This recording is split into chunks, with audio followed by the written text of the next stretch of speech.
सर्वोपनिषदो गावो दुग्धा गोपाल नंदने पार्थो वत्से सुधीर भोक्ता दुग्धम गीतामृतम महत एकम शास्त्रम देवकी पुत्र गीतमेको देवो देवकी पुत्र एव एको मंत्र तस्य नामानि यानि कर्मापैकं तस्य देवस्य सेवा। श्रीमद् भगवद गीता 11वां अध्याय। अर्जुन बोले, मुझ पर अनुग्रह करने के लिए आपने जो परम गोपनीय आध्यात्म विषयक वचन अर्थात उपदेश कहा, उससे मेरा यह ज्ञान नष्ट हो गया है। क्योंकि हे कमल नेत्र, मैंने आपसे भूतों की उत्पत्ति और प्रलय विस्तार पूर्वक सुने हैं तथा आपकी अविनाशी महिमा भी सुनी है। हे परमेश्वर, आप अपने को जैसा कहते हैं यह ठीक ऐसा ही है, परंतु हे पुरुषोत्तम, आपके ज्ञान, ऐश्वर्य, शक्ति, बल, वीर और तेज से युक्त ऐश्वर्य रूप को मैं प्रत्यक्ष देखना चाहता हूँ। हे प्रभु, यदि मेरे द्वारा आपका वह रूप देखा जाना शक्य है, ऐसा आप जानते हैं, तो हे योगेश्वर, उस अविनाशी स्वरूप का मुझे दर्शन कराइए। श्री भगवान बोले, हे पार्थ, अब तू मेरे सैकड़ों हजारों नाना प्रकार के और नाना वर्ण तथा नाना आकृति वाले अलौकिक रूपों को देख। हे भरतवंशी अर्जुन, तू मुझ में आदित्यों को अर्थात अदिति के 12 पुत्रों को, 8 वसुओं को, 11 रुद्रों को, दोनों अश्विनी कुमारों को और 49 मरुद गणों को देख तथा और भी बहुत से पहले न देखे हुए आश्चर्यमय रूपों को देख। हे अर्जुन, अब इस मेरे शरीर में एक जगह स्थित चराचर सहित संपूर्ण जगत को देख तथा और भी जो कुछ देखना चाहते हो सो देख, परंतु मुझको तू इन अपने प्राकृत नेत्रों द्वारा देखने में निसंदेह समर्थ नहीं है। इसी से मैं तुझे दिव्य अर्थात अलौकिक चक्षु देता हूँ, इससे तू मेरी ईश्वरीय योग शक्ति को देख। संजय बोले, हे राजन, महायोगेश्वर और सब पापों के नाश करने वाले भगवान ने इस प्रकार कहकर उसके पश्चात अर्जुन को परम ऐश्वर्य युक्त दिव्य स्वरूप दिखलाया। अनेक मुख और नेत्रों से युक्त, अनेक अद्भुत दर्शनों वाले, बहुत से दिव्य भूषणों से युक्त और बहुत से दिव्य शस्त्रों को हाथों में उठाए हुए, दिव्य माला और वस्त्रों को धारण किए हुए और दिव्य गंध का सारे शरीर में लेप किए हुए, सब प्रकार के आश्चर्यों से युक्त, सीमा रहित और सब ओर मुख किए हुए विराट स्वरूप परमदेव परमेश्वर को अर्जुन ने देखा। आकाश में 1000 सूर्यों के एक साथ उदय होने से उत्पन्न जो प्रकाश हो, वह भी उस विश्व रूप परमात्मा के प्रकाश के सदृश कदाचित ही हो। पांडुपुत्र अर्जुन ने उस समय अनेक प्रकार से विभक्त अर्थात पृथक पृथक संपूर्ण जगत को देवों के देव श्री कृष्ण भगवान के उस शरीर में एक जगह स्थित देखा। उसके अनंतर वे आश्चर्य से चकित और पुलकित शरीर अर्जुन प्रकाश में विश्वरूप परमात्मा को श्रद्धा भक्ति सहित सिर से प्रणाम करके हाथ जोड़कर बोले। अर्जुन बोले, हे देव, मैं आपके शरीर में संपूर्ण देवों को तथा अनेक भूतों के समुदायों को, कमल के आसन पर विराजित ब्रह्मा को, महादेव को और संपूर्ण ऋषियों को तथा दिव्य सर्पों को देखता हूँ। हे संपूर्ण विश्व के स्वामिन, आपको अनेक भुजा, पेट, मुख और नेत्रों से युक्त तथा सब ओर से अनंत रूपों वाला देखता हूँ। हे विश्वरूप, मैं आपके न अंत को देखता हूँ, न मध्य को और न आदि को ही। आपको मैं मुकुट युक्त, गदा युक्त और चक्र युक्त तथा सब ओर से प्रकाशमान तेज के पुंज प्रज्वलित अग्नि और सूर्य के सदृश ज्योति युक्त कठिनता से देखे जाने वाले कठिनता से देखे जाने योग्य और सब ओर से अप्रमेय स्वरूप देखता हूँ। आप ही जानने योग्य परम अक्षर अर्थात परब्रह्म परमात्मा हैं। आप ही इस जगत के परम आश्रय हैं। आप ही अनादि धर्म के रक्षक हैं और आप ही अविनाशी सनातन पुरुष हैं, ऐसा मेरा मत है। आपको आदि अंत और मध्य से रहित अनंत सामर्थ्य से युक्त, अनंत भुजा वाले, चंद्र सूर्य रूप नेत्रों वाले, प्रज्वलित अग्नि रूप मुख वाले और अपने तेज से इस जगत को संतप्त करते हुए देखता हूँ। हे महात्मन, यह स्वर्ग और पृथ्वी के बीच का संपूर्ण आकाश तथा सब दिशाएं एक आपसे ही परिपूर्ण हैं तथा आपके इस अलौकिक और भयंकर रूप को देखकर तीनों लोग अति व्यथा को प्राप्त हो रहे हैं।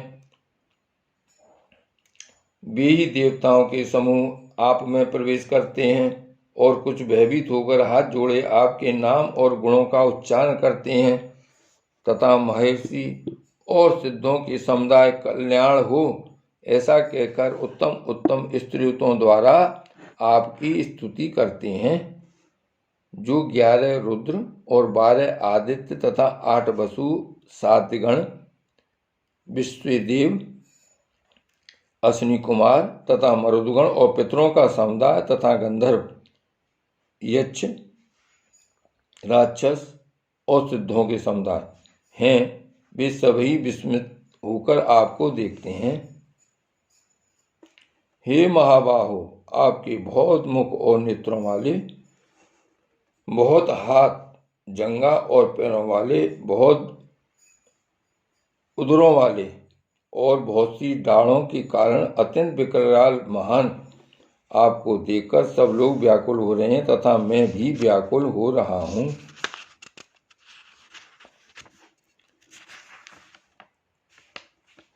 क्योंकि हे विष्णु, आकाश को स्पर्श करने वाले, दैदीप्यमान, अनेक वर्णों से युक्त तथा फैलाए हुए मुख और प्रकाशमान विशाल नेत्रों से युक्त आपको देखकर भयभीत अंतःकरण वाला मैं धीरज और शांति नहीं पाता हूँ।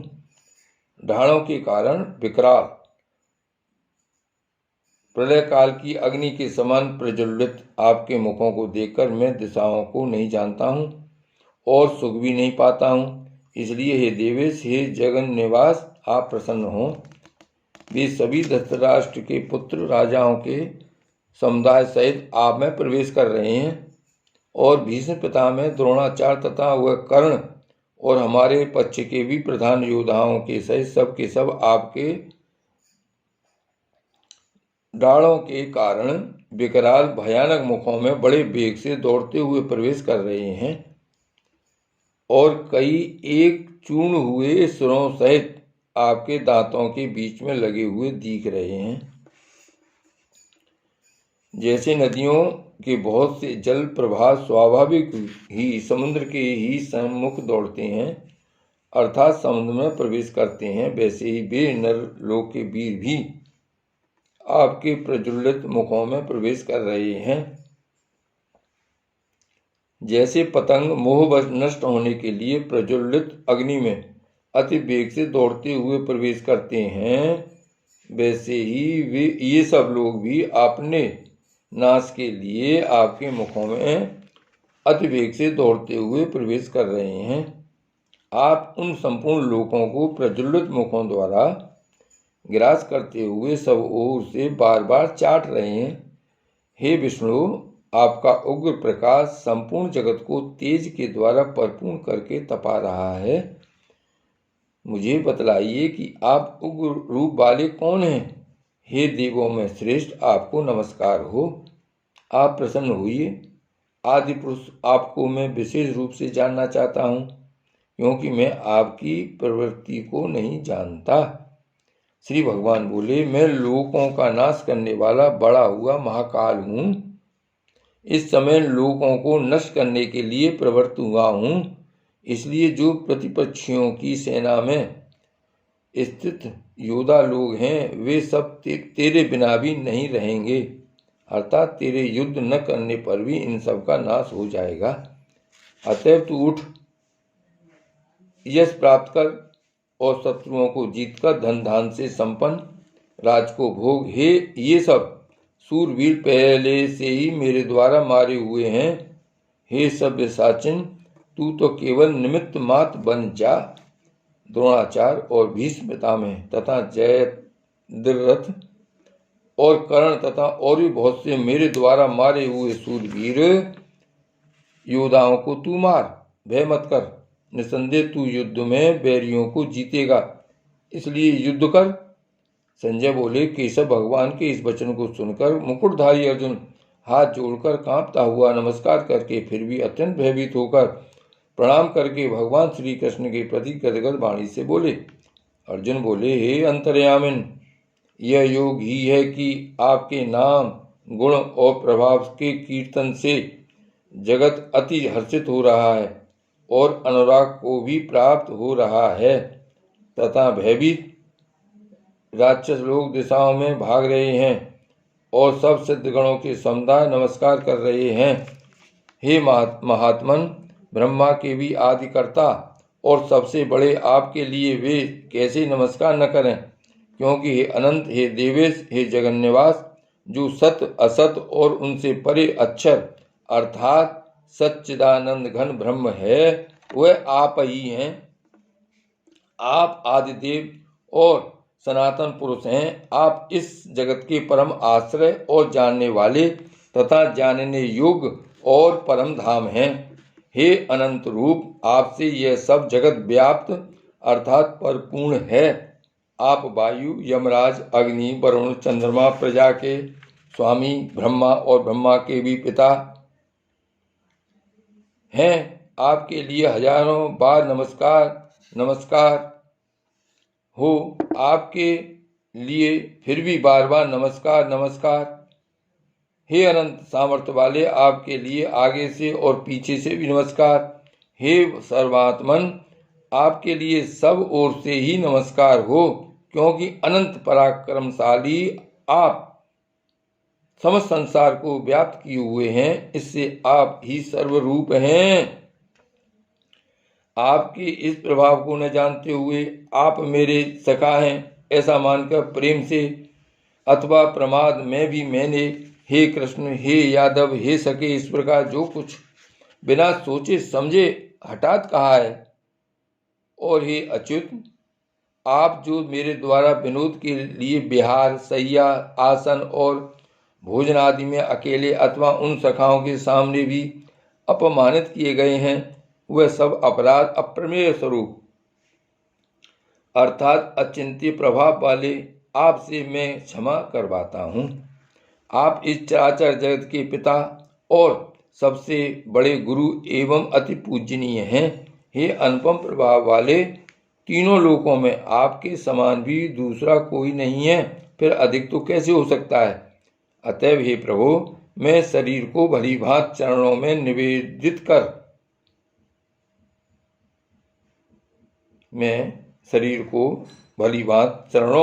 निवेदित कर प्रणाम करके स्तुति करने योग आप ईश्वर को प्रसन्न करने के लिए प्रार्थना करता हूँ। हे देव, पिता जैसे पुत्र के, सखा जैसे सखा के और पति जैसे प्रीतमा पत्नी के अपराध सहन करते हैं, वैसे ही आप भी मेरे अपराध को सहन करने योग्य हैं। मैं पहले न देखे हुए आपके इस आश्चर्यमय रूप को देखकर हर्षित हो रहा हूँ और मेरा मन भय से अति व्याकुल भी हो रहा है। इसलिए आप उस अपने चतुर्भुज विष्णु रूप को ही मुझे दिखलाइए। हे देवेश, हे जगन्निवास, प्रसन्न होइए। मैं वैसे ही आपको मुकुट धारण किए हुए तथा गदा और चक्र हाथ में लिए हुए देखना चाहता हूँ। इसलिए हे विश्व स्वरूप, हे सहस्त्रबाहो, आप उसी चतुर्भुज से प्रकट होइए। श्री भगवान बोले, हे अर्जुन, अनुग्रह पूर्वक मैंने अपनी योग शक्ति के प्रभाव से यह मेरा परम तेजोमय सबका आदि और सीमा रहित विराट रूप तुझको दिखलाया है, जिसे तेरे अतिरिक्त दूसरे किसी ने पहले नहीं देखा था। हे अर्जुन, मनुष्य लोक में इस प्रकार विश्व रूप वाला मैं न वेद और यज्ञों के अध्ययन से, न दान से, न क्रियाओं से और न उग्र तपों से ही तेरे अतिरिक्त दूसरे के द्वारा देखा जा सकता हूँ। मेरे इस प्रकार के इस विकराल रूप को देखकर तुझको व्याकुलता नहीं होनी चाहिए और मूढ़ भाव भी नहीं होना चाहिए।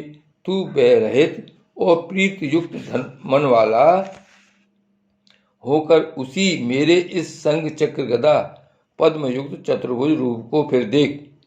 संजय बोले, वासुदेव भगवान ने अर्जुन के प्रति इस प्रकार कहकर फिर वैसे ही अपने चतुर्भुज रूप को दिखलाया और फिर महात्मा श्री कृष्ण ने सौम्य मूर्ति होकर इस भयभीत अर्जुन को धीरज दिया। अर्जुन बोले, हे जनार्दन, आपके इस अति शांत मनुष्य रूप को देखकर अब मैं स्थिर चित्त हो गया हूँ और अपनी स्वाभाविक स्थिति को प्राप्त हो गया हूँ। श्री भगवान बोले, मेरा जो चतुर्भुज रूप तुमने देखा है वह सुदुर्दर्श है, अर्थात इसके दर्शन बड़े ही दुर्लभ हैं। देवता भी सदा इस रूप के दर्शन की आकांक्षा करते रहते हैं। जिस प्रकार तुमने मुझको देखा है, इस प्रकार चतुर्भुज रूप वाला मैं न वेदों से, न तप से, न दान से और न यज्ञ से ही देखा जा सकता हूँ। परंतु हे परम तप अर्जुन, अनन्य भक्ति के द्वारा इस प्रकार चतुर्भुज रूप वाला मैं प्रत्यक्ष देखने के लिए, तत्व से जानने के लिए तथा प्रवेश करने के लिए अर्थात एक ही भाव से प्राप्त होने के लिए भी शक्य हूँ। हे अर्जुन, जो पुरुष केवल मेरे ही लिए संपूर्ण कर्तव्य कर्मों को करने वाला है, मेरे पारायण है, मेरा भक्त है, आसक्ति रहित है और संपूर्ण भूत प्राणियों में वैर भाव से रहित है, वह अनन्य भक्ति युक्त पुरुष मुझको ही प्राप्त होता है। ओम तत्सदित श्रीमद्भगवद्गीतासु उपनिषत्सु ब्रह्म विद्यायां योग शास्त्रे श्रीकृष्णार्जुन संवादे विश्वरूप दर्शन योगो नामैकादशोऽध्यायः।